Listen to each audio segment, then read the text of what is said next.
The news you need to know. Now, here's Jen and Don on AM 590. The Answer. What a pleasure it is. We have rolled out the invisible, the green screened red carpet for the Jen and Don show because we have very special guests in studio with us today. It is so much fun and an honor to have with us the second lady, Karen Pence, and second daughter, Charlotte Pence. Welcome in, guys, to the Jen and Don show. Thanks for being with us. Thank you for having us. Thanks. It's great to be here. I got to tell you right up front that we don't know necessarily all the protocol, and I know that we were probably supposed to have some gift. Isn't that typically what you do? Like a Tiffany box or something? Yeah, like a Tiffany box or some kind of a thing. So sorry. I mean, we didn't get the memo. Don was in charge of the gift, guys. I'm sorry. Yeah, don't leave me in charge of thank you cards or gifts or anything.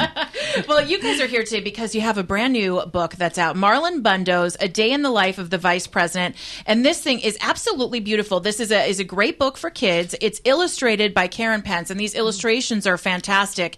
And at first I thought, okay, this is great, a kid's book. Charlotte wrote a kid's book. And then I realized that Marlon Bundo is real. Like, yes. He's a superstar a bit. He has his own Instagram. How old is Marlon? Where did you get him? And how did he inspire you to write this book, Charlotte?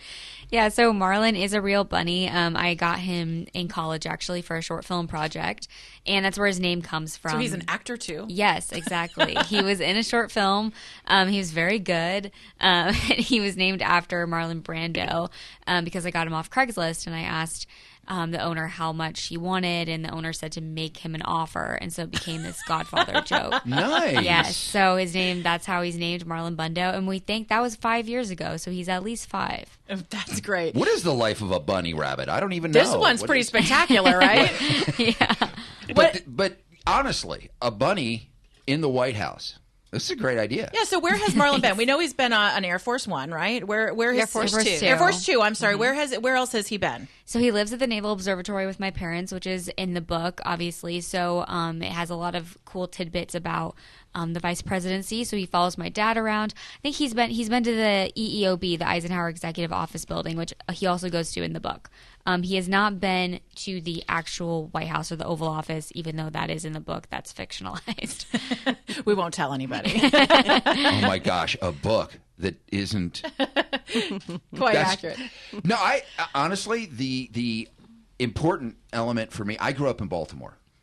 Civics was a big deal in elementary school. We are not really teaching civics as much as we should be anymore. So it's great to have a book that gives kids a little bit of insight into really what is life like for, people inside that are it's a bubble, in those really. Positions. Yeah.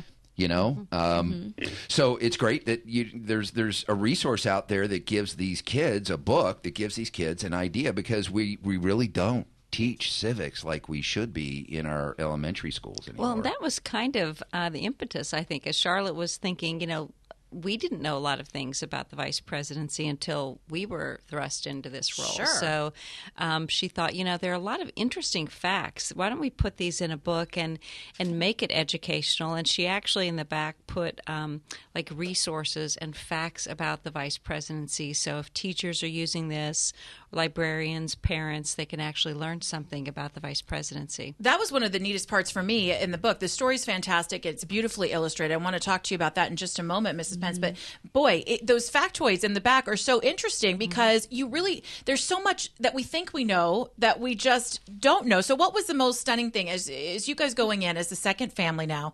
What was the most surprising thing, and I'd ask each of you this, that you learned about the role of vice president and the second family? Well, I don't think I knew, I didn't know very much about the House and where the vice president actually lives before we were in this role. The vice president and his or her family lives in the Naval Observatory, which is a working naval base, and it has a working observatory that Marlon goes to and sees the telescopes and looks at Mars.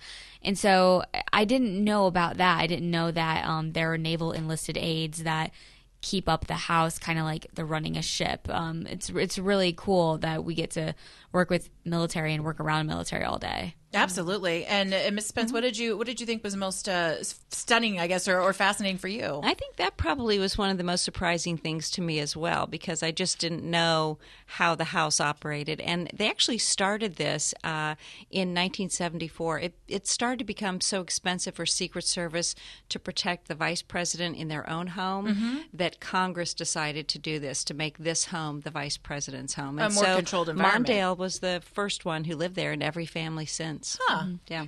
That's fascinating. I know, Because yeah. growing up in Maryland, I did not know that. 74, I graduated from high school in 75. So that started right about then. Yeah. How wonderful. The great thing about growing up in that state is access to and growing up around all that history. Right. Is there history that you have gotten exposed to that has been, I don't know, interesting or different, things that you never learned about history as we're educated at, in elementary school and in high school that you've learned?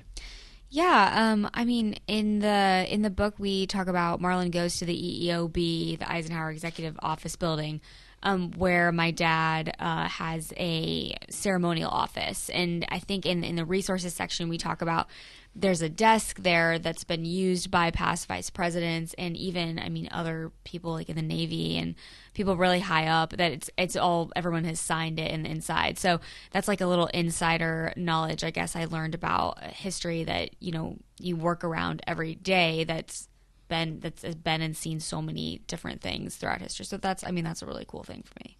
Nice. Now, this is a glimpse of a day in the life of the vice president through the eyes of Marlon Bundo. And you get a very beautiful visual of this. Karen Pence, you have done some stunning illustrations in here.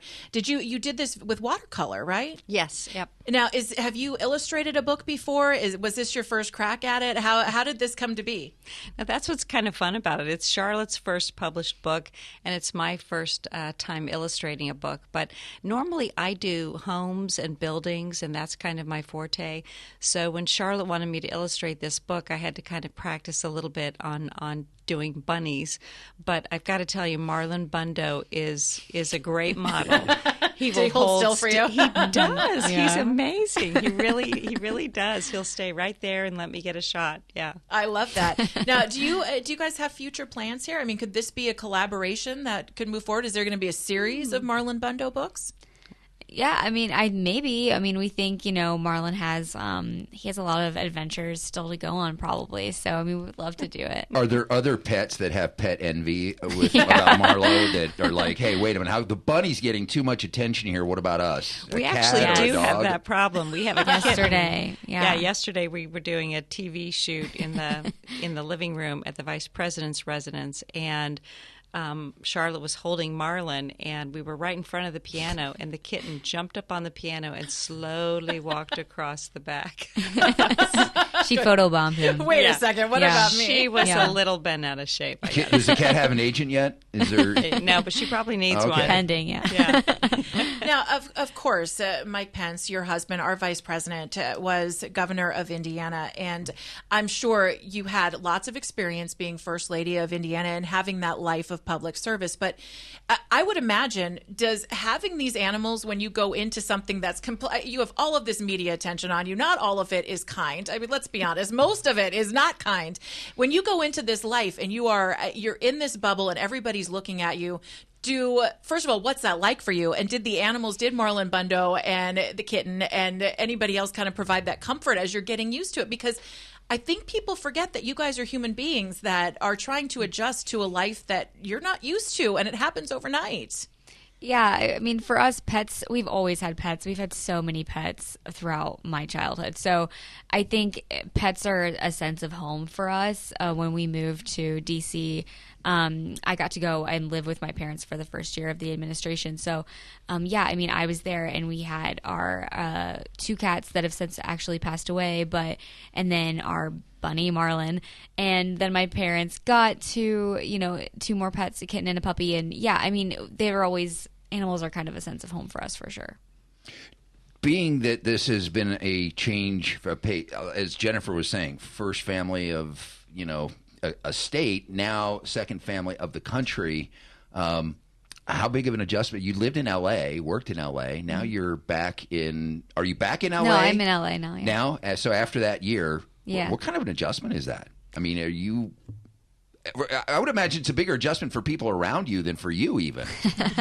Well, honestly, I mean, our family is, more or less has stayed the same. I think we've grown a lot closer and a lot stronger. I think that when you go through a big change like that, you just have to keep communicating. And I think that our family is always going to be, the same as we were and during, before, or after. I don't know. We're really close, so things haven't changed too much, but they've definitely gotten better.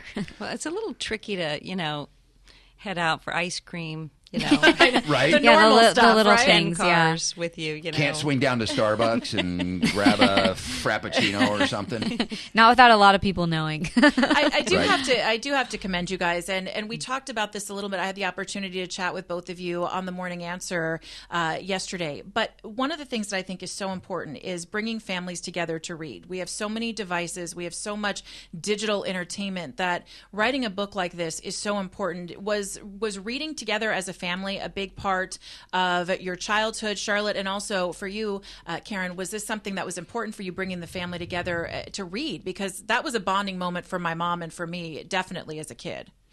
Yeah, we read all the time as kids. My mom let each of us kids pick out 2 books a day. One was at nap time, one was when we went to bed, and so I grew up being read to and reading and really having a love for stories and reading and writing at a very young age. Not in a car, not real far, not in a box, not with a fox.